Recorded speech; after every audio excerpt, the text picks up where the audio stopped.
Good evening everyone. Audio video clear है सब तक?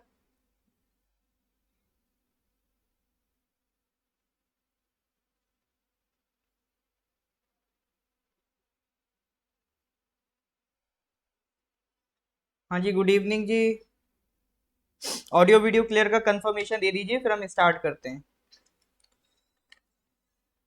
तो खबर तो आप लोगों को मिल गई होगी, भारत के नए राष्ट्रपति बन चुके हैं।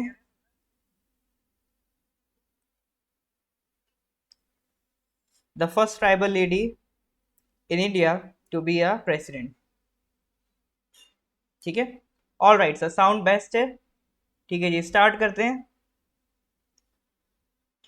देखिए, पहले पिछले कुछ क्वेश्चंस मैं आपसे पूछूंगा, उसका आंसर दीजिए, ठीक है ना। पिछले कुछ क्वेश्चंस दीजिए, का आंसर दीजिए, फिर मैं आपसे आगे पूछूंगा। लार्जेस्ट सिटी इन इंग्लैंड, अरे भाई ये एक ब्रिटेन का पीसीएस का तैयारी नहीं चल रहा है। चलो जी, इसका आंसर बताओ सबसे पहले तो आप।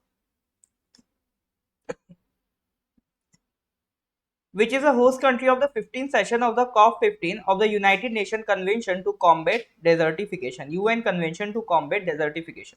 देखो, जितने भी इन्वायरमेंटल आपके इवेंट्स हैं ना, तो ये कई सारे, जैसे COP15, COP1, ये सब आप लोग कहीं ना कहीं सुनते रहते होगे। तो किसी दिन मैं सबको कंपाइल अप करके इसकी आपकी क्लास जरूर लूंगा, ठीक है। तो ये सारा कंपाइल अप करके ये सारा उसी में समझेंगे। तो अभी पहले आप क्वेश्चन का आंसर दो इसमें, क्योंकि और भी मटेरियल अटैच करना पड़ेगा मुझे। CACA, कोट दी आइवरी, ठीक है। Cote d'Ivoire correct answer. कौन है host country? Cote d'Ivoire. जो COP15 मीटिंग हुई है, United Nation Convention to combat desertification, वो कहाँ हुई है? Cote d'Ivoire. ये अफ्रीका की कंट्री है, कोस्टल कंट्री है, वेस्ट अफ्रीका में आपको देखने को मिल जाएगी। नेक्स्ट क्वेश्चन पे आओ आप। क्वेश्चन नंबर, चलो ये तो कल ही पूछा था, इसका साइक्लोन करिए, मैं आंसर मैं ही बता देता हूँ।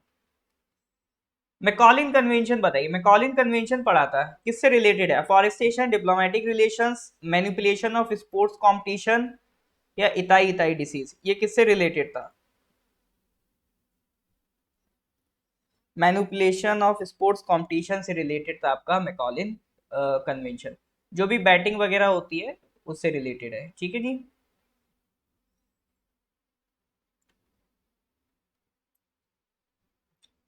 All right sir. तो ये लास्ट क्वेश्चन कल पढ़ा था। Recently the NHRC directed the centre and which state government to confer citizenship to eligible Chakma and Hajong communities. तो ये बांग्लादेश की कम्युनिटीज हैं, इनको सिटीजनशिप देने के लिए NHRC ने सेंटर को कहा है, और कौन से स्टेट को कहा है? अरुणाचल प्रदेश को कहा है, ठीक है। तो करेक्ट आंसर आपका क्या है? अपना अरुणाचल प्रदेश। चलो जी, यहां तक तो सर ठीक था। आगे बढ़ते हैं, ठीक है। यहाँ तक तो चलो बढ़िया चलते आए। तो स्टार्ट करते हैं आज का क्वेश्चन। तो ये रहा पहला क्वेश्चन आपके सामने। Which Indian will continue as UNICEF goodwill ambassador for the 20th year?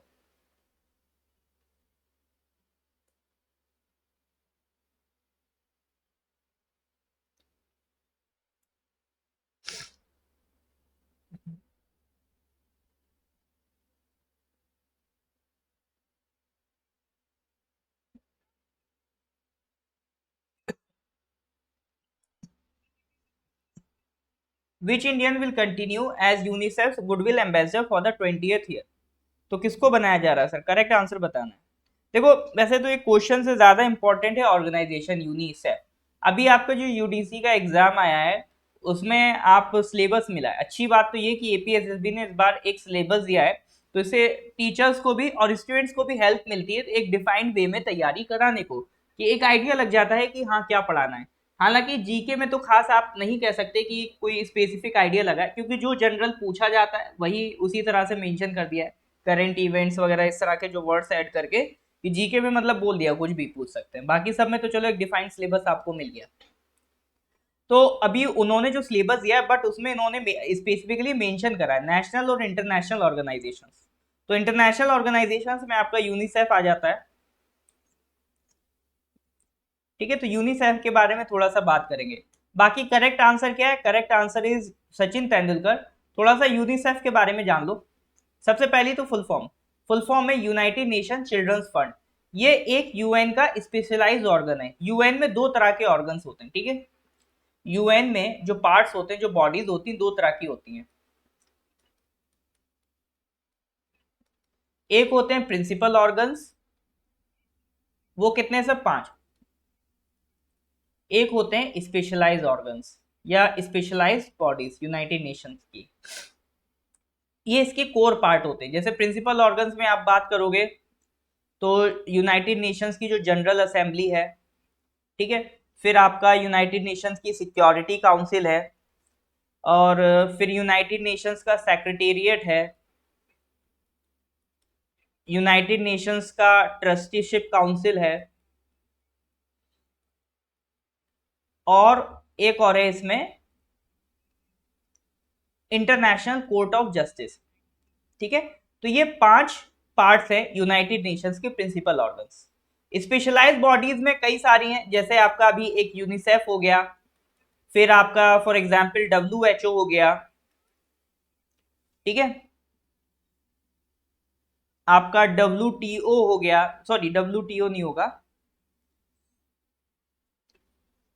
वो हाँ WMO, वर्ल्ड मैरीटाइम ऑर्गेनाइजेशन। तो इस तरह की जो बॉडीज हैं ये स्पेशलाइज्ड बॉडीज होती हैं, बट ये कोर यूनाइटेड नेशंस की बॉडीज होती हैं। तो ये 5 हैं। अब इसमें से हेडक्वार्टर्स पूछते हैं, तो कोई भी बॉडी होगी तो सबसे ज्यादा इंपॉर्टेंट क्या है? उस बॉडी का हेडक्वार्टर याद रखना कि हेडक्वार्टर का है। बाकी वो कब बनी कब नहीं बनी, उसका डायरेक्टर जनरल कौन है, दैट्स अ डिफरेंट थिंग, ठीक है।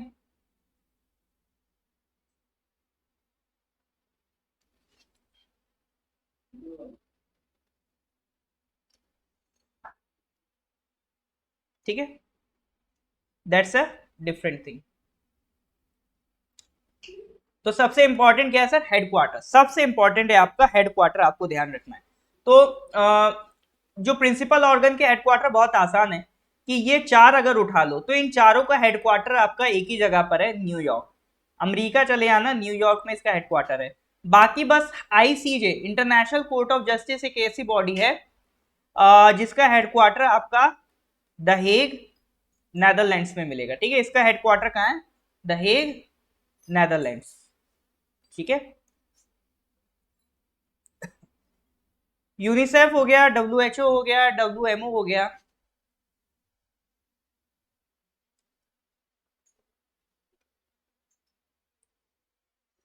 तो ये सारी बॉडीज आपकी क्या है? ये स्पेशलाइज है। तो सबसे पहले आज हमें बात करनी है यूनिसेफ के बारे में। तो यूनिसेफ आप देख लो 1946 में क्रिएट हुई थी। पहले इसका नाम ICEF था, इंटरनेशनल चिल्ड्रन इमरजेंसी फंड। फिर बाद में इसको नेम वेम चेंज करके हमने बना दिया यूनाइटेड नेशन चिल्ड्रन फंड, ठीक है। नाम वैसे था international children emergency fund, international children emergency fund, United nation international children emergency fund. तो पहले ये नाम था इसका, फिर बाद में UN जोड़ दो तो ये क्या बन जाता है? यूनिसेफ। नाम भले इसका बदल गया हो, यूनाइटेड नेशन चिल्ड्रन फंड कर दिया हो, बट अभी भी फुल फॉर्म यही बोलते हैं, यूनिसेफ, ठीक है। तो यूनिसेफ किस पर्पस के लिए बनाई गई? कोई भी बॉडी पढ़े तो हाँ एक बात और इंपॉर्टेंट है, उसका पर्पस जरूर पढ़ें, उसका पर्पस जरूर पढ़ें, ठीक है। उसका पर्पस क्या है सर? उसका पर्पस है टू हाँ हेल्प चिल्ड्रन, ठीक है। तो चिल्ड्रन से रिलेटेड एक बॉडी है जो चिल्ड्रन के वेलफेयर के लिए काम करती है। तो हर एक बॉडी ने अपनी एक स्पेशलाइजेशन ले रखी, देखो नाम ही उनका स्पेशलाइज बॉडी, यानी कोई ना कोई एक टास्क लेके वो काम कर रहे हैं। जैसे WHO है, वर्ल्ड हेल्थ ऑर्गेनाइजेशन, उसका काम क्या है सर? उसका काम है आपका हेल्थ से रिलेटेड सारा मैटर देखना है। यूनिसेफ का काम क्या है? चिल्ड्रन के वेलफेयर को देखना। तो सबसे इंपॉर्टेंट बात सर, इसका हेडक्वार्टर आप नहीं बता रहे हो, तो हेडक्वार्टर आप पढ़ सकते हो, यहाँ पर मेंशन है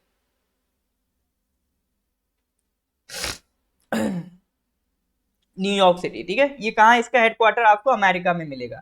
1965 में इनको नोबेल प्राइज फॉर पीस भी मिल चुका है, ठीक है। किस पे बेस्ड है ये? Convention on the rights of child 1989 पर ये बेस है। ये सब तो खैर पूछे बहुत मुश्किल है, सबसे इंपॉर्टेंट जानकारी क्या है? इसका हेडक्वार्टर। तो सबसे इंपॉर्टेंट क्या याद रखना है, हेडक्वार्टर। जितनी भी इंटरनेशनल बॉडीज हैं, मैंने कहा था करंट अफेयर्स में सबके हम हेडक्वार्टर्स जरूर पढ़ लेंगे, ठीक है, सब याद करा दूंगा क्लास में, बस रेगुलर क्लासेस में आते रहो, ठीक है। हाँ, फूड एंड एग्रीकल्चर ऑर्गेनाइजेशन भी एक यूनाइटेड नेशन का स्पेशलाइज्ड बॉडी है, उसका हेडक्वार्टर आपका रोम है। खाने फूड से रिलेटेड कोई भी अगर बॉडी दिख जाए ना फूड से रिलेटेड, तो उसका हेडक्वार्टर इटली लगा देना, ठीक है, हमेशा सही होगा। चलो जी, तो बिकी जी का सवाल है, अच्छा सवाल है, can India be ever part of security council? तो मेन चीज है आपको क्यों बनना है उसका पार्ट। वैसे इंडिया ट्राई तो करता रहता है, हम लोग कोशिश तो करते रहते हैं, जैसे इंडिया हो गया, जर्मनी हो गया, आपका जापान हो गया, ठीक है, ये कुछ ऐसे कंट्रीज हैं जो थोड़ा सा डिसएडवांटेज पे रहे थे at the end of world war 2। हम क्या नहीं बन पाए, यूनाइटेड नेशन सिक्योरिटी काउंसिल का पार्ट नहीं बन पाए, ठीक है, बट स्टिल हम लोग कोशिश करते रहते हैं कि यूएन सिक्योरिटी काउंसिल का पार्ट हम बने। लेकिन अब चूंकि देखो वक्त बदल रहा है, अब सारी चीजें सिक्योरिटी काउंसिल भी नहीं मैनेज कर पाता है, तो सारी चीजें ऐसा नहीं कि सिक्योरिटी काउंसिल के ही हिसाब से चलती हूँ। अब एक मल्टीपोलर वर्ल्ड बन रहा है, पहले क्या था, गिनी चुनी कंट्रीज पावरफुल थी तो यूएन सिक्योरिटी काउंसिल उन्हें मैनेज कर लेता था। अब चूंकि वो मैनेज ही नहीं कर पा रहे, सब अपने हिसाब से चल रहे हैं। अभी आप जैसे ले लो, यूक्रेन रशिया वॉर हुआ, तो हर कंट्री ने जो डिसीजन लिया अपने हिसाब से किया। इंडिया को भी जो ठीक लगा कि इंडिया के ऊपर, जैसे यूरोप में कुछ लोगों ने क्रिटिसाइज किया कि इंडिया को इंपोर्ट वगैरह बंद कर देना चाहिए रशिया से, बट इंडियन गवर्नमेंट ने वही किया जो हमें करना था। पाकिस्तान के साथ वॉर हुआ तो जो हमने चाहा वो हमने किया, ठीक है। तो जब हम अपनी मर्जी की कर पा रहे हैं, तो सिक्योरिटी काउंसिल की एज सच हमें बहुत जरूरत है भी नहीं अब, ठीक है, क्योंकि हम अपने आप में इतने पावरफुल हो चुके हैं। बाकी जब जरूरत पड़ती है तो अपने भाई बंधु हैं सिक्योरिटी काउंसिल में, जैसे किसी पे सैंक्शंस वगैरह लगवाने हैं, किसी टेररिस्ट ऑर्गेनाइजेशन को बैन करवाना है, तो उसमें अपने भाई बंधु हैं काम वाम करने के लिए सिक्योरिटी काउंसिल में, ठीक है। फाओ का हेडक्वार्टर रोम में। चलिए जी, तो that was all about UNICEF. Is that clear और नॉट? अगर क्लियर है तो please give me a thumbs up. हाँ जी सर, यहां तक की कहानी क्लियर है कि नहीं? अगर गौर से सुनोगे तो सिर्फ यूनिसेफ का हेडक्वार्टर नहीं पढ़ा हमने, यूनाइटेड नेशन की जितनी भी प्रिंसिपल ऑर्गेनाइजेशन है, पांचों के हेडक्वार्टर पढ़ लिए हैं, ठीक है।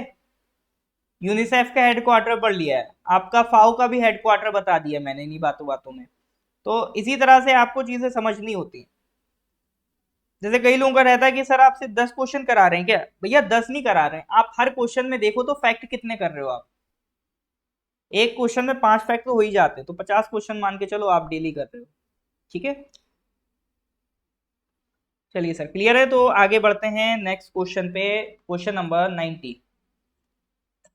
Who has been sworn in as a new prime minister of Australia? Simple सा सवाल है, ऑस्ट्रेलिया के नए प्रधानमंत्री का नाम बताइए।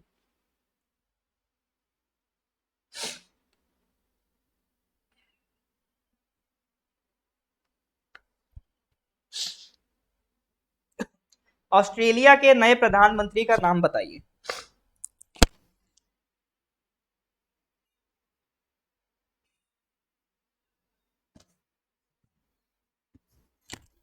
क्या कह रहे हैं सर, नहीं पता?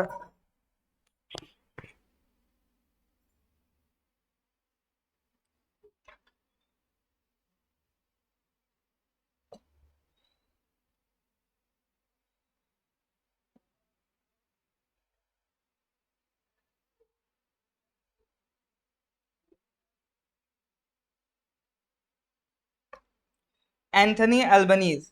तुक्का मारेगा, बिल्कुल तुक्का लगाइए।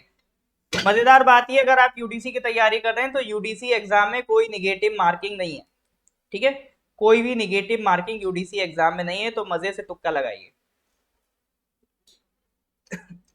आज मार्शल जी नहीं आया क्या? मार्शल नहीं दिख रहा है आज क्लास में। हाँ जी sir, correct answer is Anthony Albanese. क्या नाम है? Anthony Albanese. अभी न्यूज में भी थे, काफी क्वाड मीटिंग वगैरह हुई है ना, तो उसमें भी ये पार्टिसिपेट किए थे एंथनी एल्बनीज, तो भी न्यूज में आए थे, ठीक है। ऑस्ट्रेलिया की लेबर पार्टी के लीडर है एंथनी अल्बनीज, वो कंट्री के नए प्राइम मिनिस्टर बने, उनका चेहरा देख लो, ठीक है। इससे पहले कौन थे? स्कॉट मॉरिसन थे। चलो जी, अब सर ऑस्ट्रेलिया ऑस्ट्रेलिया की बात हो रही है, तो ऑस्ट्रेलिया के आसपास का मामला देख लेते हैं ना, थोड़ा सा माहौल देख लेते हैं ऑस्ट्रेलिया का। ये हो सकता है एग्जाम में पूछ ले अगर कभी ऑस्ट्रेलिया के ऊपर क्वेश्चन आए। तो जैसे इंडिया को डिफरेंट डिफरेंट प्रोविंसेस में हम डिवाइड करते हैं, इसी तरह से ऑस्ट्रेलिया को ब्रॉडली हम कितने पार्ट में डिवाइड करते हैं, 1 2 3 4 5 6 पार्ट में डिवाइड करते हैं ऑस्ट्रेलिया को। ठीक है, 6 पार्ट्स में ऑस्ट्रेलिया को डिवाइड करो। ऑस्ट्रेलिया का मैप बहुत सिंपल है। क्या करो सर, मान लो ये ऑस्ट्रेलिया का मैप है, ठीक है। तो बेसिकली करना क्या, सबसे पहले तो 3 पार्ट करो, इसको 3 पार्ट में बांटो। ये पूरा एक रहेगा, ये 2 हिस्से रहेंगे, यहां पर आपके 3 हिस्से हो जाएंगे। ठीक है, यहां पर पहले तो 3 में बांटा, फिर 1 फिर 2 फिर 3 पार्ट्स। इस वाले के 1 हिस्सा रखो, इस वाले के 2 हिस्से रखो, इस वाले के 3 हिस्से रखो। ठीक है, तो ये 6 पार्ट में इस तरह से ऑस्ट्रेलिया डिवाइड है। अब ये बिल्कुल ईस्ट वेस्ट के हिसाब से, ये ईस्ट हिस्सा है, ये वेस्ट हिस्सा है। तो जो वेस्ट हिस्सा है उसका नाम क्या है, वेस्टर्न ऑस्ट्रेलिया। अब बीच में आ जाओ, बीच में आ जाओगे तो यहाँ के रेफरेंस में ये नॉर्थ है, ये साउथ है, तो ये हो गया नदर्न टेरिटरी, ये हो गया साउथ ऑस्ट्रेलिया। अब इधर आ जाओ ईस्टर्न साइड में, ईस्टर्न साइड में अपने जो आपने फेमस फेमस नाम है वो आपको मिल जाएंगे। कौन कौन से, क्वींसलैंड मिलेगा, न्यू साउथ वेल्स मिलेगा, और क्या मिलेगा आपका, विक्टोरिया मिलेगा। ठीक है, क्वींसलैंड है, न्यू साउथ वेल्स है, और क्या है सर, विक्टोरिया है। यहीं के यहीं रट मारो। इसमें जो पर्थ है वो वेस्टर्न ऑस्ट्रेलिया की कैपिटल है, नदर्न टेरिटरी की कैपिटल डार्विन है,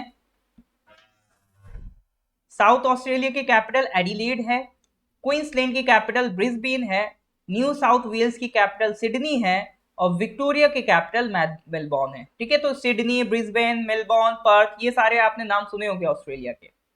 और सर ओवरऑल ऑस्ट्रेलिया की कैपिटल कहाँ है, ये न्यू साउथ वेल्स वाले इलाके में आपको देखने को मिलेगी कैनबेरा। ठीक है, तो ऑस्ट्रेलिया की सर कैपिटल क्या है, कैनबेरा, कैनबरा। ठीक है, कैनबेरा। न्यू साउथ वेल्स की कैपिटल है सिडनी। कई लोगों को सिडनी लगती है ऑस्ट्रेलिया की कैपिटल, बट सिडनी है, सिडनी है न्यू साउथ वेल्स की कैपिटल। ऑस्ट्रेलिया के एक्चुअल में क्या है, अच्छा मार्शल जी आए, बहुत बढ़िया।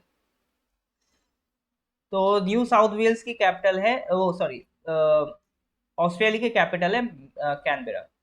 अब इसके आसपास थोड़े बहुत लोकेशंस भी समझने की कोशिश कर लो। ठीक है, जैसे इधर देखोगे तो तस्मान सी है, इधर आपका स्पेंसर गल्फ है ना, कंगारू आइलैंड है,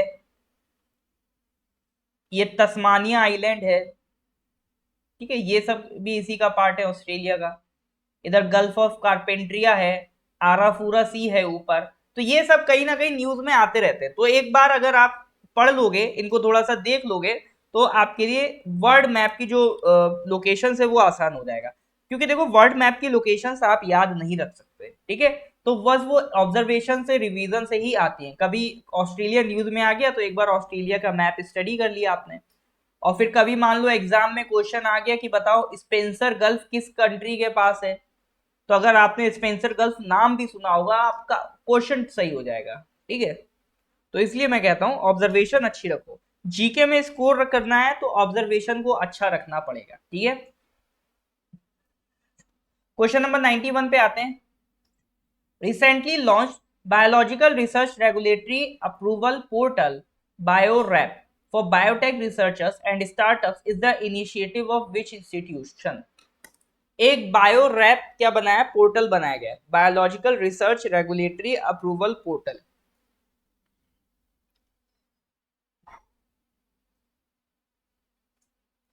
ऑस्ट्रेलिया वर्सेस ओशियानिया,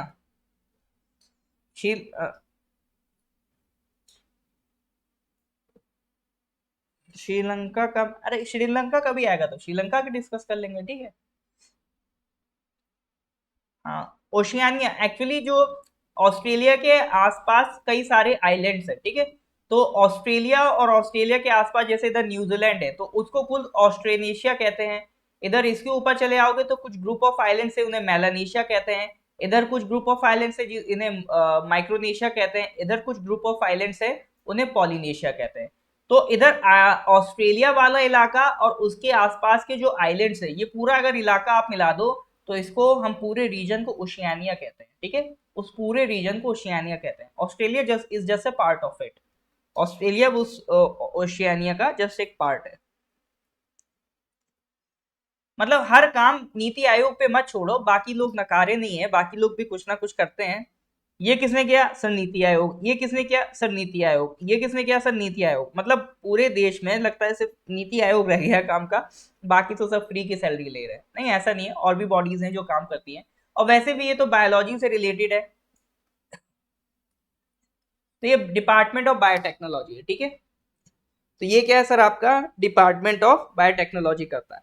तो biological research regulatory approval portal, इसका काम क्या है? तो देखो, देश में बायोलॉजी से रिलेटेड काफी रिसर्चेज होती रहती है ना, उनसे रिलेटेड कुछ स्टार्टअप्स आते रहते हैं। बट चूंकि बायोलॉजी से रिलेटेड है, तो आपको उसके लिए सरकार से क्या लेना पड़ता है? अप्रूवल लेना पड़ता है। तो डिफरेंट डिफरेंट तरह की रिसर्च के लिए पहले डिफरेंट डिफरेंट तरह से अप्रूवल लेना पड़ता था। अब लेकिन सरकार ने क्या करा? एक सिंगल पोर्टल कर दिया। तो बायोलॉजी से रिलेटेड कोई भी रिसर्च हो, कोई भी स्टार्टअप हो, अगर सरकार से अप्रूवल लेना है तो एक सिंगल पोर्टल है, वहां पर आप अपनी रिक्वेस्ट डालो, सरकार वहां से क्या करेगी? अप्रूव करेगी, ठीक है।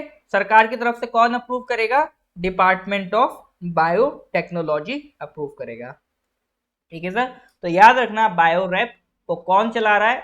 बायो रैप आपका किसने लॉन्च किया है? तो ये लॉन्च किया है सर आपका डिपार्टमेंट ऑफ बायोलॉजी बायोटेक्नोलॉजी, ठीक है। Department of biotechnology. क्लियर है sir? Question number 92, simple question है।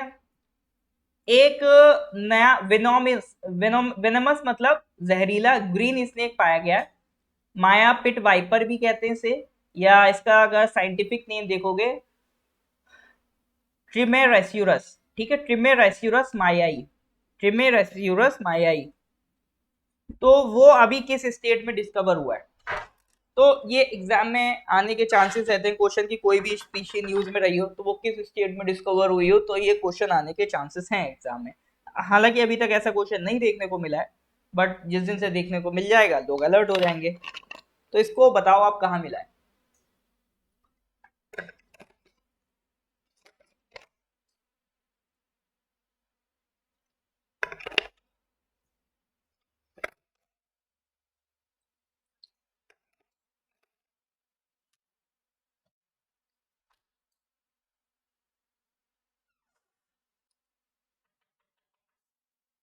देखो, नहीं भी पता आंसर तो आप बस इतना लिख दो, तुक्का नहीं लगा, तुक्का लगाओ अच्छी बात है, ना लगाओ कोई दिक्कत नहीं, आई डी के लिख दो। नहीं पता है तो कुछ तो लिखो आप, मतलब ये नहीं कि बिल्कुल नेटफ्लिक्स बना के रख दो उसे। ये ये सिंगल एंडेड कन्वर्सेशन नहीं है, ये डबल एंडेड कन्वर्सेशन है, ठीक है। ये जो क्लास है, आप भी इंटरेक्ट करो, हम भी इंटरेक्ट करें, तभी तो सर लाइफ का मजा है, ठीक है। ये स्पीसीज तो फिलहाल मेघालय में मिली है, ठीक है। अरुणाचल में तो मुझे अभी देखना पड़ेगा, ये स्पीशी फिलहाल कहाँ मिली? मेघालय, ठीक है। ध्यान रखिएगा, ये स्पीशी सर कहाँ मिली है? मेघालय। साउंड नहीं आ रहा? बाकी लोगों को भी साउंड नहीं आ रहा है क्या? ध्यान रखिएगा, ये स्पीशी सर कहाँ। बोनी जी, एक बार फिर चेक करिए आप, फिर से लॉग इन करिए।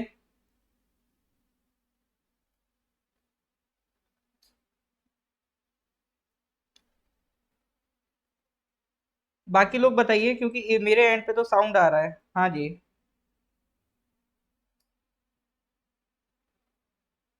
आ रहा है जी। एक बार आप अपने एंड से चेक करिए।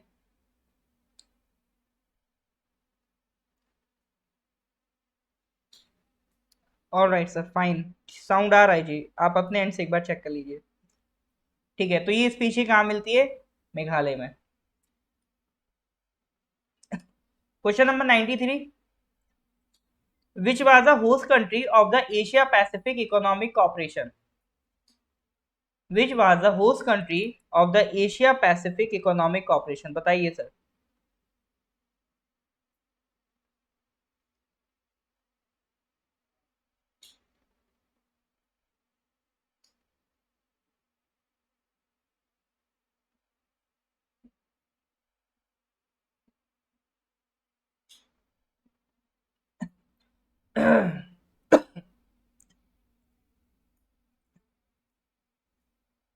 विच was the host country of the Asia Pacific economic corporation trade ministers meeting? एक ऑर्गेनाइजेशन है Asia Asia Pacific economic corporation, ठीक है। तो उसमें जितने भी मिनिस्टर ऑफ ट्रेड थे उन सब की मीटिंग हुई।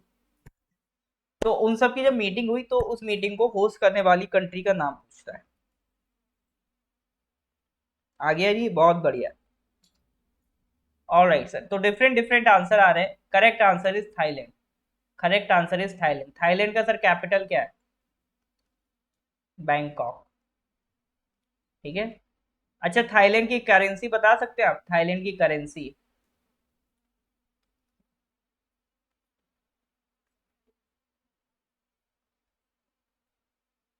हाँ जी, कोई तो कमेंट करिए सर।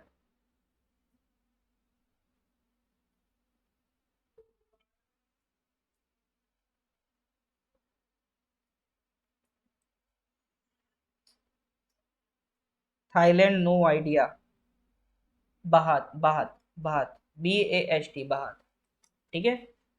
एग्जैक्ट प्रोनाउंसिएशन तो मुझे नहीं पता, बट BAHT ये आपकी वहाँ की करेंसी। तो 1989 में एक रीजनल इकोनॉमिक फोरम बनता है, एशिया पैसिफिक। तो इसमें आपका ये एशिया पैसिफिक कहने का मतलब है कि अगर ये मान लो पूरा दुनिया है, इधर साइड एशिया है, ठीक है। फिर एशिया में इधर मान लो ये इंडिया वाला पोर्शन है, फिर ये पैसिफिक ओशन है, ठीक है, ये पैसिफिक ओशन है।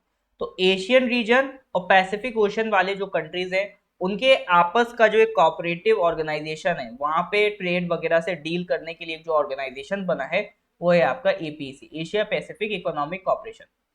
कंट्रीज कौन कौन सी, जैसे आपका ऑस्ट्रेलिया है, ब्रूनी है, कनाडा है, चिली है। चिली देखो साउथ अमेरिका की कंट्री है ना, इधर साइड की।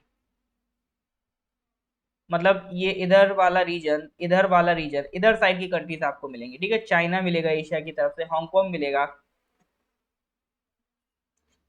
इंडोनेशिया है, जापान है, कोरिया है, मलेशिया है, मैक्सिको है, न्यूजीलैंड है, पापुआ न्यू गिनिया है, पेरू है, फिलीपींस है, रशिया है, सिंगापुर है, ताइपी है, थाईलैंड है, USA है, वियतनाम है। तो ये सब आपके क्या है, मेंबर्स हैं एशिया पैसिफिक इकोनॉमिक कॉर्पोरेशन के। तो एशिया और पैसिफिक ओशन के साइड वाले अगर आप सारे कंट्रीज मिला दो तो ये इस रीजनल कॉर्पोरेशन में काम करते हैं, ठीक है।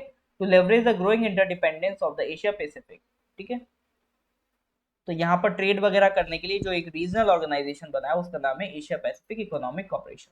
तो इनकी अभी जो मीटिंग हुई थी कहाँ पर हुई है? थाईलैंड में हुई है। Thailand hosted the meeting. अच्छा, इसी के साथ एक ज़रूरी अनाउंसमेंट है कि हमारा एक UDC का कोर्स है, अभी जस्ट फ्रेश स्टार्ट हुआ है, कल से ही। तो अगर आप UDC की तैयारी कर रहे हैं तो इसमें कंप्लीट GK, इंग्लिश, मैथ्स का कंप्लीट कोर्स है, ठीक है। तो ये आपको प्रोवाइड किया जा रहा है इन 5000 रुपीज़। इसमें आपको लाइव क्लासेस मिलेंगी, रिकॉर्डेड भी उसकी रिकॉर्डिंग भी मिलेगी, लाइव के साथ साथ उसकी रिकॉर्डिंग भी मिलेगी। प्लस आपको PDF नोट्स मिलेंगे, प्रैक्टिस के लिए क्विजेज मिलेंगी, ठीक है। ये सारा आपको मटेरियल इसमें तैयार मिलेगा। प्लस इसके साथ साथ जहाँ अगर GK की मैं बात करूँ तो GK में आपको 2000 क्वेश्चंस की एक क्वेश्चन बैंक मिलेगी। इन GK 2000 क्वेश्चंस की एक क्वेश्चन बैंक आपको प्रोवाइड की जाएगी विद वीडियो सॉल्यूशन, ठीक है। प्लस एक टेस्ट सीरीज भी प्रोवाइड की जाएगी आपको इसमें विद वीडियो सॉल्यूशन, ठीक है। तो ये सारा कंटेंट आपको सब कुछ मिल रहा है विद इन 5000 रुपीज। हमारा एक डेडिकेटेड ऐप है नॉर्थ ईस्ट PSC नाम से, प्ले स्टोर पे आपको मिल जाएगा, तो वहाँ आपको सारी क्लासेस देखने को मिलेंगी, ठीक है। तो अगर आप इंटरेस्टेड हैं तो हमारा व्हाट्सएप नंबर है 8076535685। इस नंबर पर आप व्हाट्सएप कर सकते हैं या फिर कॉल कर सकते हैं, 8076535685, ठीक है जी।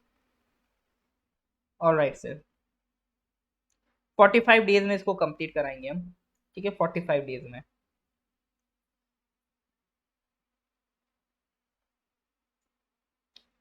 यशवंत सिन्हा अटल बिहारी वाजपेयी जब प्रधानमंत्री थे तो उनकी कैबिनेट में फाइनेंस मिनिस्टर रह चुके हैं। एक्स IAS ऑफिसर है जिन्होंने इस्तीफा देके जनता पार्टी ज्वाइन की थी, ठीक है। अच्छे नेता रहे, काबिल नेता रहे।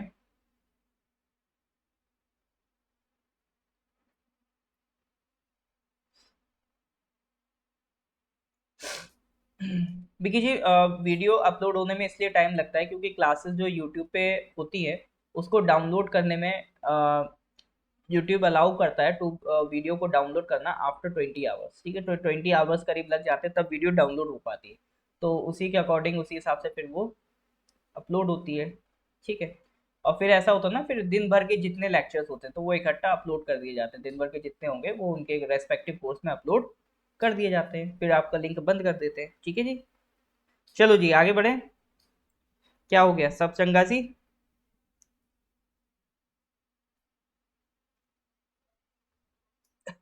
क्वेश्चन नंबर 94 पे आइए। Shri Dharmendra Pradhan, union minister for education and skill development, launch the north east research conclave in which city. तो एजुकेशन मिनिस्टर का नाम यहाँ से आपको जानने को मिल रहा है, ठीक है। कोर्स कंप्लीट आपको 45 डेज में करा दिया जाएगा। इसकी वैलिडिटी 4 मंथ्स की है, 4 मंथ्स के लिए वैलिड है कोर्स। वीडियोस आपके पास 4 मंथ्स के लिए रहेंगे।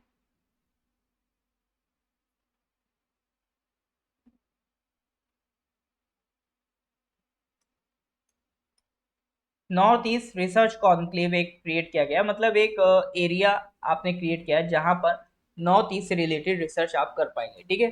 तो वो एक आईआईटी में एक्चुअली क्रिएट किया गया है, तो वो लोकेशन पूछ रहा है। तो वो आईआईटी कहाँ पर लोकेटेड है, सिंपली सवाल तो यही है। तो श्री धर्मेंद्र प्रधान, ठीक है, यूनियन मिनिस्टर फॉर एजुकेशन। अब देखो इस क्वेश्चन से एक जानकारी और मिल रही है आपको कि अपने मिनिस्टर ऑफ एजुकेशन कौन है, धर्मेंद्र प्रधान है। Shri Dharmendra Pradhan is our minister of education. तो इसी तरह से आपको चीजों को ग्रैब करना होता है। तो ये नहीं कि जितना आपको दिखाया जा रहा है आप उतना ही देखो, अगर चीजों को ब्रॉडली देखना आप सीखोगे तो ज्यादा स्कोर करोगे एग्जाम में, जल्दी फिर आप सीखोगे भी, ठीक है। तो ये जो नॉर्थ ईस्ट रिसर्च कॉन्क्लेव है ये आपका बनाई गई है आईआईटी गुवाहाटी में। तो यहाँ पर conclave will enhance the ties between, यहाँ पर आपके इंडस्ट्रियलिस्ट आएंगे, एकेडमिक्स आएंगे, पॉलिसी बनाने वाले आएंगे, ठीक है।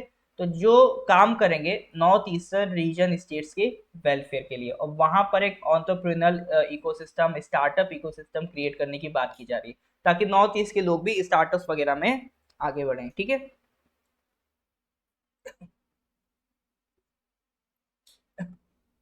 Question number 95, which community of Indian health workers were honored with the WHO Director General's Global Health Leaders Award।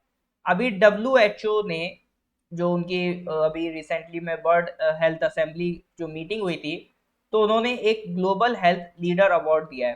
तो इंडिया की एक जो हेल्थ वर्कर्स की कम्युनिटी है उनको ये अवार्ड दिया गया है। काफी प्रेस्टिजियस अवार्ड है क्योंकि सोचो आप WHO से आ रहा है, तो इंडिया की हेल्थ वर्कर्स की कम्युनिटी है उसको ये अवार्ड दिया गया। तो वो कौन है, अंडर ट्रेनी डॉक्टर्स हैं, आशा वर्कर्स हैं, एएनएम है, AWW मतलब आंगनवाड़ी वर्कर्स है।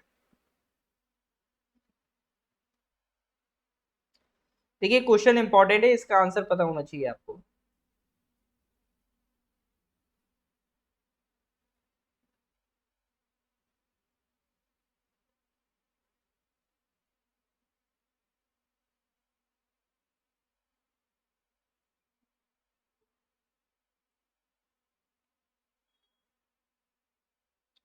ऑब्वियसली सी, ये होता है कॉन्फिडेंस। और कोई है जो आंसर देना चाहेगा? तो मतलब एक मत हो के आंसर नहीं दिया जा रहा है, डी सी डी, डी और सी में बहस चल रही है। वांसु जी ने का सर हम थोड़ा सा डिफरेंट जाके बी ऑप्शन लगाएंगे, ठीक है। बाकी फिर भी बहुमत किसके सपोर्ट में है, बहुमत डी ऑप्शन के सपोर्ट में, D for Delhi. Well correct answer is accredited social health activist, Asha workers, ठीक है। तो ये अवार्ड किसको दिया गया है सर, आशा वर्कर्स को दिया गया है। एक अच्छा अवार्ड है, एक कह सकते हैं प्रेस्टिजियस अवार्ड है, तो काफी इंस्पायरिंग मोमेंट है आशा वर्कर्स के लिए और उस मिशन के लिए जिसके तहत आशा वर्कर्स क्रिएट किए गए हैं। तो ये आशा प्रोग्राम लॉन्च कब से हुआ है, तो आशा प्रोग्राम लॉन्च हुआ है आपका 2005 से 6 के बीच, जब सबसे पहले सरकार ने क्या बनाया, नेशनल रूरल हेल्थ मिशन। अभी देखो ये जो यूडीसी का नया बैच हुआ उसमें अपनी क्लास चल रही थी, तो उसमें टॉपिक आया था, टॉपिक वाज आज ही की मेरे ख्याल से हाँ बात है, आज हम यही डिस्कस कर रहे थे कि कुछ इंक्लूसिव डेवलपमेंट करनी है हमें।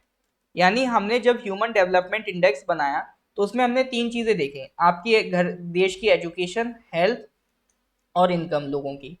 तीन चीजों पे हमने देश की हालत पता करी, तीन फैक्टर्स पे, और इन्हीं तीन फैक्टर्स पे सरकार काम भी करती है। तो एजुकेशन के लिए सर्व शिक्षा अभियान, मिड डे मील जैसी सब व्यवस्था की गई। हेल्थ के लिए सरकार ने क्या करा, हेल्थ के लिए सरकार ने बनाया नेशनल रूरल हेल्थ मिशन, ठीक है। इसका काम क्या था, रूरल एरिया में हेल्थ फैसिलिटीज को इम्प्रूव करना। और इसी को कॉपी पेस्ट करते हुए इसी के बेसिस पे अर्बन एरिया में भी सरकार ने 2013 में क्रिएट कर दिया नेशनल अर्बन हेल्थ मिशन, ठीक है। तो दो मिशन चलते, नेशनल रूरल हेल्थ मिशन और नेशनल अर्बन हेल्थ मिशन। अब ये मिशंस को सक्सेसफुल करने के लिए जो प्रोग्राम स्टार्ट किया वो था आपका आशा प्रोग्राम। आशा प्रोग्राम में हमने कुछ आशा वर्कर्स क्रिएट किए, ठीक है। आशा वर्कर है कौन, who is a ASHA worker? ASHA worker is a social health activist in the age group of 25 to 45 years. अब देखो होता क्या है, बेसिक पॉइंट इज, अगर आप रूरल एरियाज में जाओगे, ठीक है, रूरल एरियाज में मान लो कोई इंसान ज्यादा पढ़ा लिखा नहीं है, तो पहली बात तो अभी भी गांव में जैसे किसी प्रेग्नेंट लेडी की डिलीवरी होती है, तो वो लोग क्या प्रेफर करते हैं, हॉस्पिटल में जाएंगे, टाइम लगेगा, डॉक्टर से कैसे इंटरेक्ट करेंगे, क्योंकि डॉक्टर जो होता है उसका माहौल अलग होता है, तो वो जरूरी नहीं कि उनको समझ पाए, या वो जो गांव वाले हैं वो डॉक्टर को अपनी परेशानी अच्छे से समझा पाए।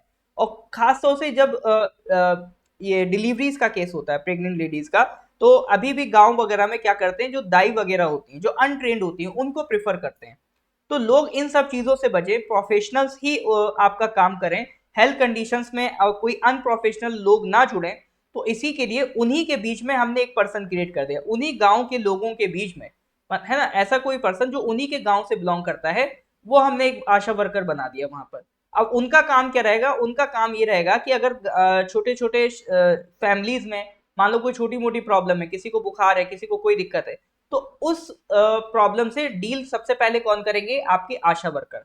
अब इससे देखो फायदा ये भी हो रहा है कि डॉक्टर का भी थोड़ा काम बच रहा है कि अब छोटी छोटी बात के लिए डॉक्टर के पास नहीं जा रहे हो। प्लस दूसरा ये कि आप अपनी प्रॉब्लम इजीली समझा सकते हो। अब चूंकि आशा वर्कर आप ही के एरिया की हैं, तो वो आपकी प्रॉब्लम ज्यादा अच्छे से समझेगी कंपेयर टू अ डॉक्टर, ठीक है। तो एक जो गैप था डॉक्टर और रूरल एरिया के बीच में, तो उसको मिनिमाइज करते हैं आपके आशा वर्कर्स, ठीक है। तो ट्रेंड ये रहता है कि पर 1000 पॉपुलेशन पे एक आशा वर्कर होना चाहिए, ठीक है।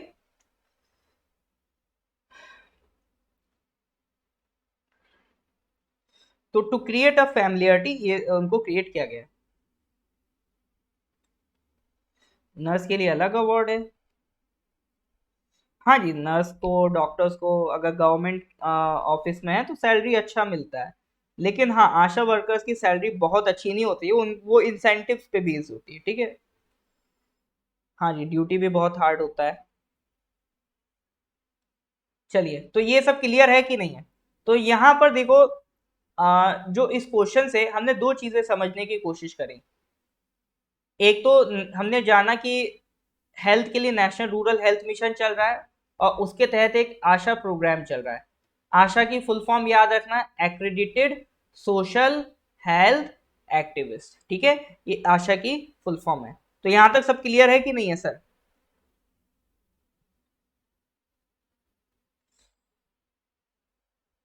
इज दैट क्लियर और नॉट? अगर क्लियर है तो please give me a thumbs up. धनी होना है तो बॉलीवुड में घुसो या फिर मेडिकल फील्ड में। इंजीनियर भी बोल सकते थे आप। अब सर वो बाहर हो गए उस कैटेगरी से।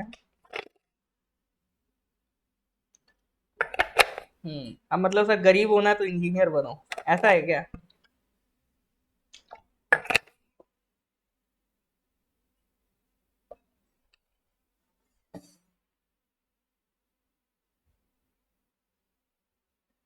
Alright sir.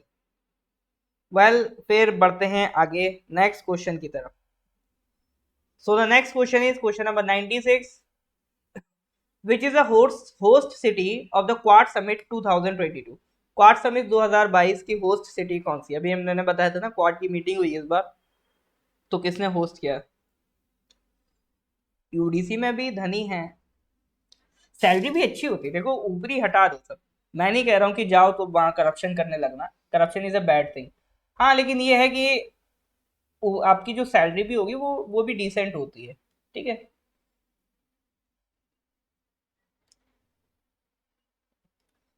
हाँ जी, तो अभी क्वाड में आपके कितने मेंबर्स हैं? 4 मेंबर हैं। India, Japan, America, Australia, 4 members हैं। अभी जो होस्ट सिटी था वो था आपका टोक्यो, जापान में हुई थी ये अभी समिट, ठीक है। तो क्वाड जो ग्रुप है, क्वाड्रिलेटरल सिक्योरिटी डायलॉग, इसका नाम क्या है सर? Quadrilateral security dialogue. देखो ये चारों को मिला दो तो क्या बन रहा है?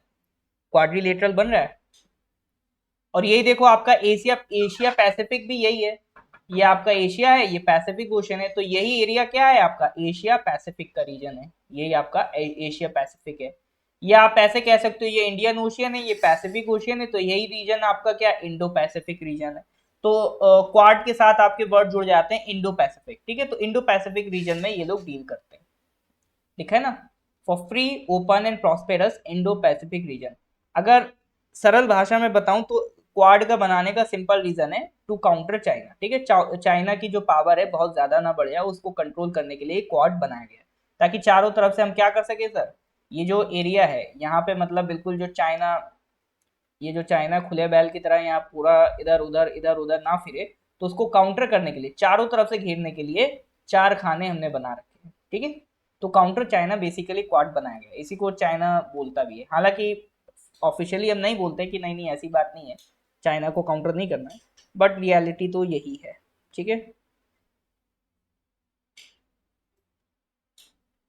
लियो मान जी, एक ही घंटे की तो क्लास है, क्या क्या मैं करवाऊँ? जितना होता है मैं करवाता हूँ। प्रीवियस ईयर क्वेश्चंस मैंने पहले भी करवाए हैं, यूट्यूब पे आप जाओ, मेरी प्लेलिस्ट मिलेगी, APPSC and APSSB previous year questions, उसको आप जाके देखो, तो प्रीवियस ईयर क्वेश्चंस करवाए हैं मैंने, है ना। तो अभी जैसे भी फॉरेस्टर का पेपर हुआ वो डिस्कस हुआ आपका, इससे पहले एसआई का पेपर हुआ था वो भी हम करवा चुके हैं। अभी एक असिस्टेंट इंजीनियर का पेपर भी करवाया था, फिर उसके अलावा और भी पेपर्स होते रहते हैं, आगे भी करवाए जाएंगे, ठीक है।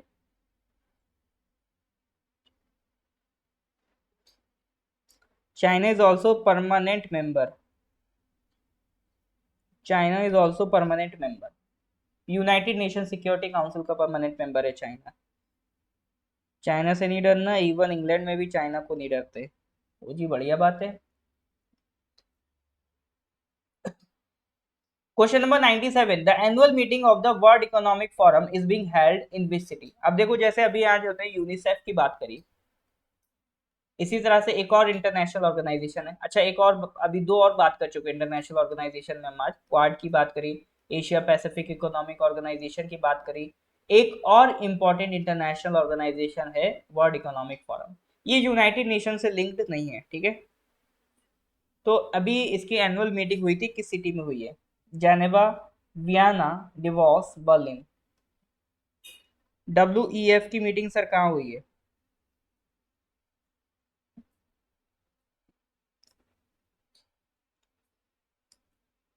बिल्कुल, इसकी जनरली मीटिंग आप देखना डिवॉर्स में होगी, डिवॉर्स इज इन स्विट्जरलैंड, ठीक है। डिवॉर्स कहाँ पर है? ये सिटी है आपका स्विट्जरलैंड। अच्छा स्विट्जरलैंड की कैपिटल बताएंगे, स्विट्जरलैंड की कैपिटल क्या है? हाँ जी, स्विट्जरलैंड की कैपिटल बताएंगे, बता सकते हैं? बर्लिन?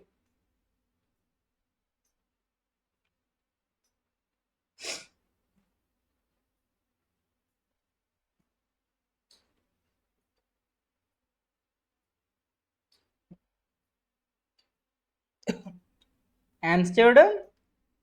भैया नेदरलैंड में कहाँ चले गए आप? जेनेवा, हाँ नहीं है answer Geneva, capital is burn, ठीक है। ये लगता है लोगों को, हर इंटरनेशनल ऑर्गेनाइजेशन जेनेवा में दिखती तो हमें लगता है वहाँ की कैपिटल होगी, नहीं है भैया। कैपिटल क्या है? बर्न, बर्न याद रखना है, ये BU वाला नहीं है, BE वाला है, ठीक है, बर्न, BERN। चलो जी, world economic forum is a Swiss non profit foundation, ठीक है। स्विट्जरलैंड की नॉन प्रॉफिट फाउंडेशन है, 1971 में ये बनी थी। हेडक्वार्टर कहाँ मिलेगा सर? इसका भी हेडक्वार्टर जेनेवा स्विट्जरलैंड में मिलेगा, ठीक है जी। इसका हेडक्वार्टर कहाँ मिलेगा सर?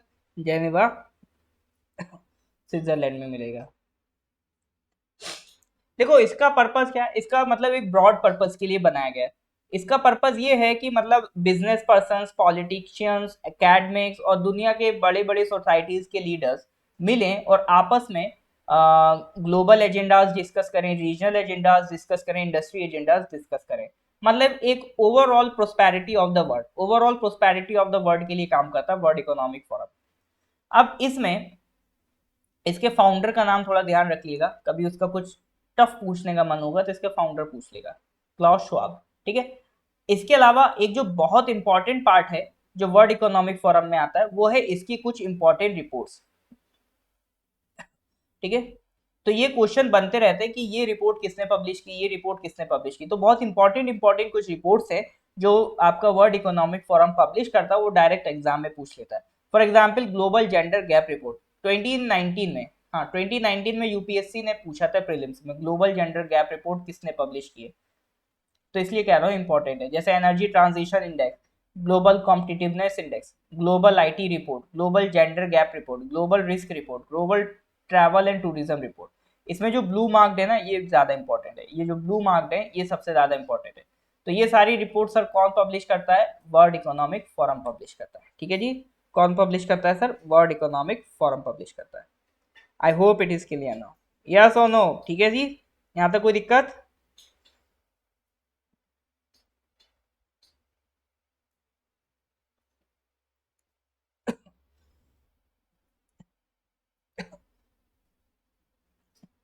चलो जी नेक्स्ट क्वेश्चन पे आते हैं, question number 98। Indian Air Force has been placed at which position on the World Air Power Index 2022? Indian Air Force has been placed at which position on the World Air Power Index 2022?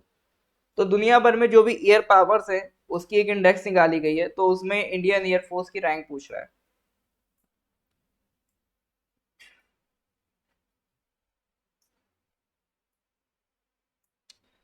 चलिए जी, बहुत बढ़िया बात है, कोई दिक्कत नहीं है। तो अगर तुक्का मार रहे हैं तो फर्स्ट लगाना, कम से कम तुक्के में तो फर्स्ट दो यार भारत को।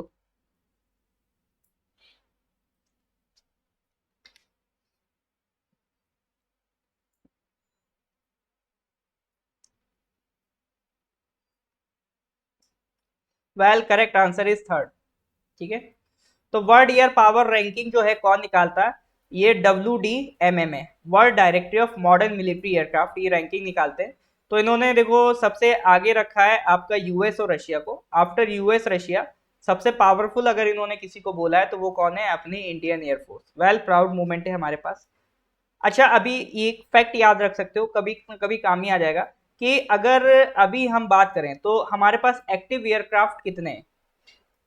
तो इन्वेंट्री मतलब स्टॉक, मतलब आपके पास कितनी चीज अवेलेबल है। तो 1645 1645 एक्टिव एयरक्राफ्ट हमारे पास अभी अवेलेबल है। ये किसकी रिपोर्ट है, इंडियन एयरफोर्स की रिपोर्ट है ना।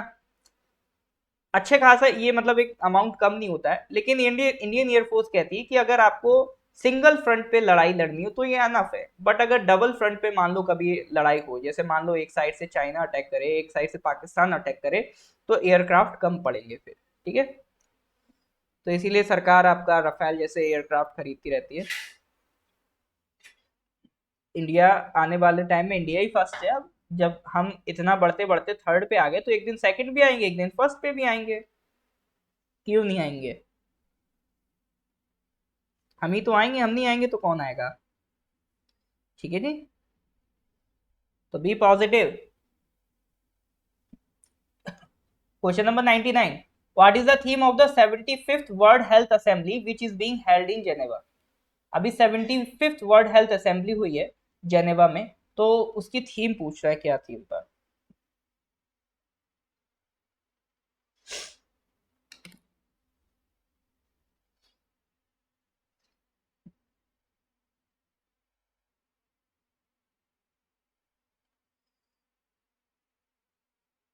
तो एयरक्राफ्ट हम बना तो बढ़िया लेते हैं, बस एक दिक्कत है, हम इंजन में अभी थोड़ा सा पीछे हैं। इंजन बनाने वाला जो हमारा डिपार्टमेंट है अगर वो स्ट्रांग हो जाए ना, फिर तो बेहतरीन से बेहतरीन एयरक्राफ्ट बना के हम रख देंगे।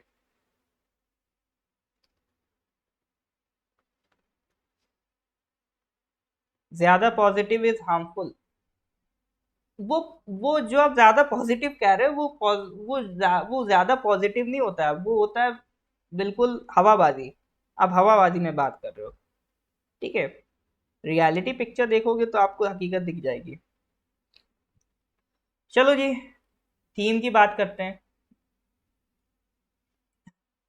Health for peace, peace for health, ठीक है।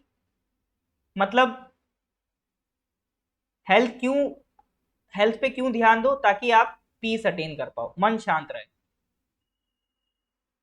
और पीस रखो, शांति क्यों बना के रखो, ताकि आपकी हेल्थ अच्छी रहे। तो दोनों ही इंटर रिलेटेड है, अगर हेल्थ होगी तो पीस होगा, पीस होगा तो हेल्थ होगी, तो दोनों ही चीजें एक दूसरे से रिलेटेड है। तो इसी थीम पे WHO ने इस बार की असेंबली रखी। हेडक्वार्टर WHO का याद रखना जेनेवा स्विट्जरलैंड में, ठीक है। हेडक्वार्टर ध्यान रखेंगे कहां पर है, जेनेवा स्विट्जरलैंड में WHO का।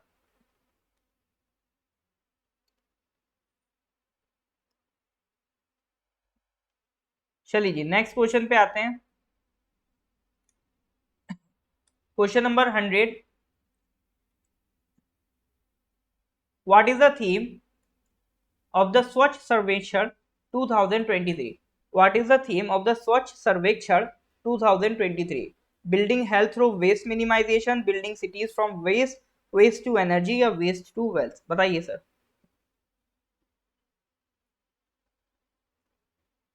स्वच्छ सर्वेक्षण 2023 इस सरकार की एक स्कीम चल रही है ना, स्वच्छ भारत मिशन। उसके तहत हम क्या करते हैं, सर्वे कराते हैं। सर्वेक्षण मतलब सर्वे।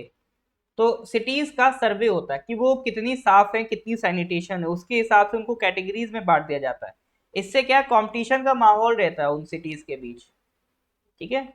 कंपटीशन का माहौल रहता है कि मतलब ये सिटी हमसे कैसे आगे निकल गई, हम इससे कैसे पीछे रह गए, इस बार हमें इसको हराना है। तो कंपटीशन का माहौल रहता है, तो सब आपस में काम करते रहते हैं। तो इसीलिए ये सर्वे कराया जाता है। तो इस बार जो ये सर्वे हो रहा है, स्वच्छ सर्वेक्षण 2023, इसकी थीम पूछ रहे हैं। Well, correct answer is waste to wealth. इस बार हमारा पर्पज है सर्कुलर इकोनॉमी प्रमोट करने का, ठीक है। वेस्ट टू वेल्थ मतलब हम क्या चाहते हैं सर, सर्कुलर इकोनॉमी प्रमोट हो। मतलब सर देखो, इस टाइम हमारी जो सबसे बड़ी समस्याएं हैं उनमें से एक जो one of the biggest problem है, वो है सर वेस्ट की। हम जो वेस्ट क्रिएट कर रहे हैं उसे डंप कहाँ करें। ये अपना वेस्ट तो डंप करो ही करो, प्लस दूसरी कंट्रीज से भी इलीगली वेस्ट हमारी कंट्रीज में आ रहा है, ठीक है। यूरोप से क्या होता है, पाकिस्तान हो गया, इंडिया हो गया, तो इलीगली वो क्या कर रहे हैं, हमारे यहाँ वेस्ट अपना भेज रहे हैं। तो उसकी भी डंपिंग होनी होती है। तो ये जो वेस्ट है उसको हम डंप कैसे करें, उसको हम कैसे यूटिलाइज करें, क्योंकि अगर वो देखो कोई भी चीज वेस्ट हो गई तो इकोनॉमिकली तो उसकी वैल्यू जीरो है। जीरो क्या है, निगेटिव है, क्योंकि वेस्ट को हटाओगे, आप साफ करोगे, उसको डैमेज करोगे, खत्म करोगे, तो उस पर फिर खर्चा करोगे। तो क्यों ना उस हम वेस्ट को रीयूटिलाइज करें, ठीक है। रीयूटिलाइज करें, उसको कुछ ना कुछ वैल्यू प्रोवाइड करें, ठीक है। फॉर एग्जाम्पल जैसे आपका पेपर है, आपने नोट्स बनाए, नोट्स बनाने के बाद आपने पेपर को क्या करा, रिसाइकिल करा दिया। अब वो रिसाइकिल करने से वो पेपर दोबारा से फिर क्या बन गया, नया पेपर बन गया। तब उससे जो पेड़ काटना पड़ता है आपको, उस पेड़ को काटने से भी आप बच गए, और आपने वेस्ट को क्या करा, यूटिलाइज करा, ठीक है। तो इसी वेस्ट से आप क्या बना रहे हो, वेल्थ बना रहे हो। तो ये इस बार की थीम है स्वच्छ सर्वेक्षण की। क्योंकि देखो, जब आप सैनिटेशन मेजर करने जाते हो तो सबसे बड़ी दिक्कत क्या आती है कि गार्बेज मैनेजमेंट नहीं दिखता है। आपको जगह जगह पे क्या है, गार्बेज फ्रीली दिख जाएगा पड़ा हुआ। जैसे आप दिल्ली में आ जाओ, दिल्ली में तो पूरा एक गार्बेज का पहाड़ है। अभी इसमें आग भी लग गई थी, ठीक है। क्योंकि ऑब्वियसली बात है, गार्बेज जब बहुत ज्यादा पुराना होता है तो इसमें से गैस निकलती है, मीथेन। और मीथेन होती कंबस्टिबल गैस, जरा सी उसे चिंगारी मिलेगी वो जलने भी लगेगा, और वो बर्न करेगा तो बहुत ज्यादा पॉल्यूशन करेगा। तो पूरा एक गार्बेज का पहाड़ है दिल्ली में। तो गार्बेज की प्रॉब्लम हमारी बहुत बड़ी प्रॉब्लम है। तो इस गार्बेज को हमें वेल्थ बनाना पड़ेगा, तभी ये साफ भी हो सकता है। क्योंकि कोई इतना शरीफ नहीं कि गार्बेज साफ करने में लग जाए ना। तो वो तभी साफ हो सकता है अगर उससे वेल्थ बनने लगे। तो लोग चुरा चुरा के ले जाएंगे वेस्ट को, पता लगा दिल्ली में जो पहाड़ था रात भर में चोर आए, इतना पहाड़ साफ कर लेगा, ठीक है। खैर ये तो फिर अच्छी बात होगी। तो इस वेस्ट से हमें क्या बनाना है सर, वेल्थ बनाना है।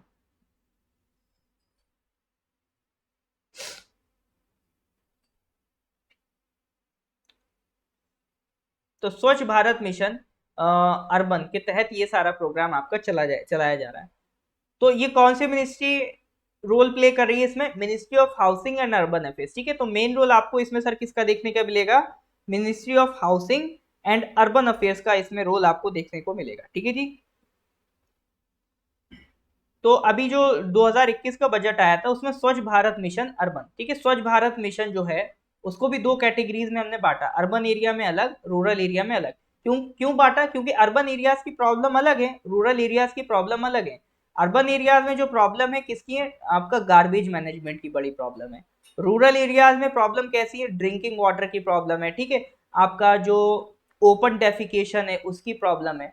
तो उसके अकॉर्डिंग वहां काम होता है। स्वच्छ भारत मिशन में अर्बन के एरिया के तहत अलग काम होता है, इसीलिए स्वच्छ भारत मिशन जो अर्बन है 2.0 मतलब इसका नया फेज स्टार्ट हुआ है। ठीक है,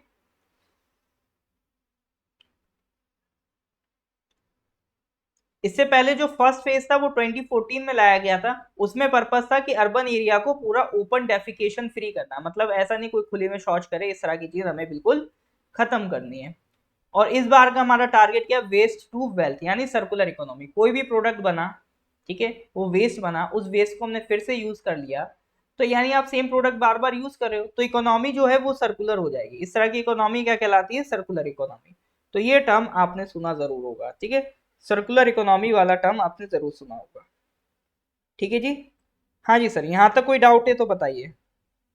इज दैट क्लियर और नॉट? बिम्स्टेक का हेडक्वार्टर बिल्कुल बांग्लादेश ढाका है।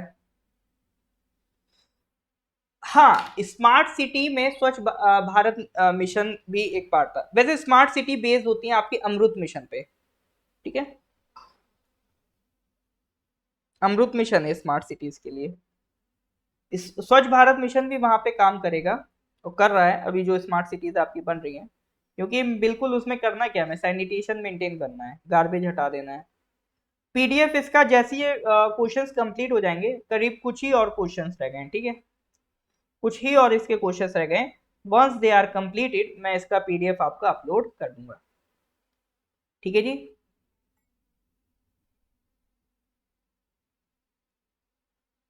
ऑलराइट सर, अगले क्वेश्चन पे आ जाओ आप।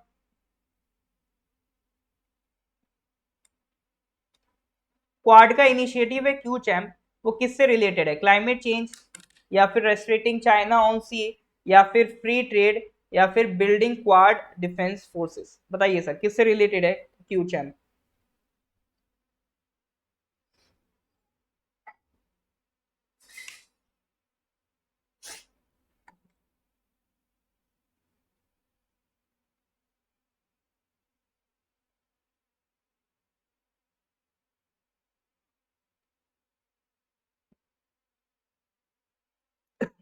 क्यू चैम्प मिशन आपका सर किससे रिलेटेड है? क्यू से समझ जाओ। अच्छा, क्वाड का है, ये क्लाइमेट चेंज से रिलेटेड है, ठीक है, क्यूचैम किससे रिलेटेड है? क्लाइमेट चेंज से। तो देखो क्वाड के जो लीडर्स है उनकी बात समझ में आ गई कि क्लाइमेट चेंज पे काम करना पड़ेगा। जो हमने वादे किए हैं, कस्में खाई हैं COP26 में पेरिस एग्रीमेंट के तहत, उनको हमें कंप्लीट करना पड़ेगा, ठीक है। तो इसलिए क्लाइमेट चेंज से बात करने के लिए अ, एक थीम बनाई गई, climate change adaptation and mitigation package, ठीक है, क्यूचैम। तो ये क्लाइमेट चेंज से रिलेटेड है, तो अपना जो इंडो पैसिफिक रीजन है इसमें क्लाइमेट से रिलेटेड लड़ा जाएगा। ठीक है, चलो, तुक्का लग गया, बहुत बढ़िया बात है। Question number 102, which three Indians have featured on Time 100 most influential people of the world 2022? अभी टाइम 100 की लिस्ट आई है, most influential people of the world 2022, तो कौन से तीन इंडियंस उस लिस्ट में आए हैं?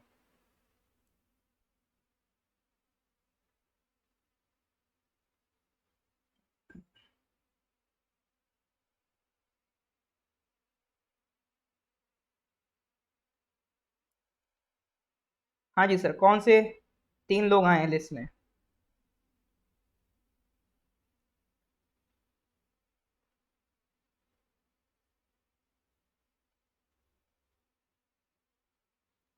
Well correct answer is D. Gautam Adani, जो आपको पता है कौन है, एक बिजनेस टाइकून है।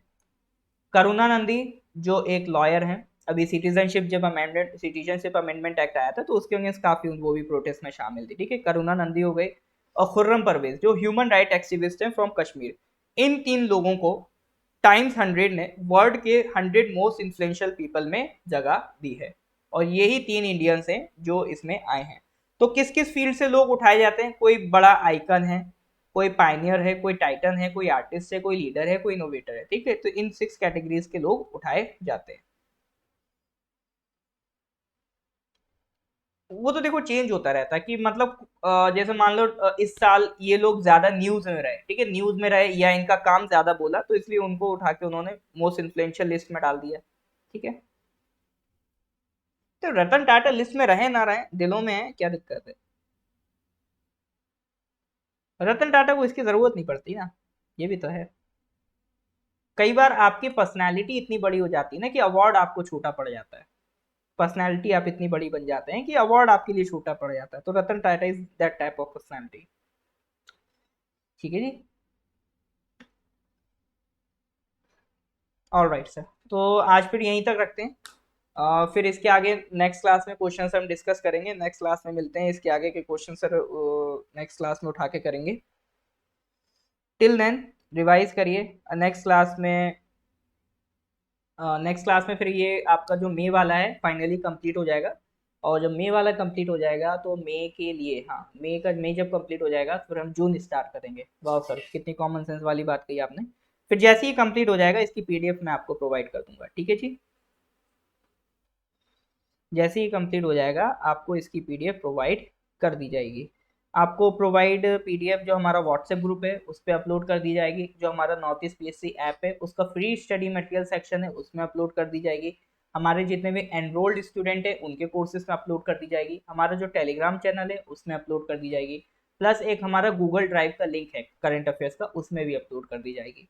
तो ये पूछो सर कहाँ नहीं की जाएगी, ठीक है, हर जगह कर दी जाएगी। जहां जहां पे इमेजिन कर सकते हो कर दी जाएगी अपलोड, ठीक है जी। ऑल राइट, तो मिलते हैं फिर। कोई डाउट हो तो बता दीजिएगा। और वीडियो अच्छा लगा हो तो please do like the video and share as much as possible for you. और यूडीसी का बैच स्टार्ट हो चुका है, जो लोग ज्वाइन करना चाहें वो लोग ज्वाइन कर सकते हैं, ठीक है। व्हाट्सएप नंबर आपके पास है ही 8076, ये डिस्क्रिप्शन में भी मिल जाएगा, 8076535685, ठीक है जी। तो मिलते हैं फिर से नेक्स्ट क्लास में। Till then goodbye, have a nice day, मतलब गुड नाइट।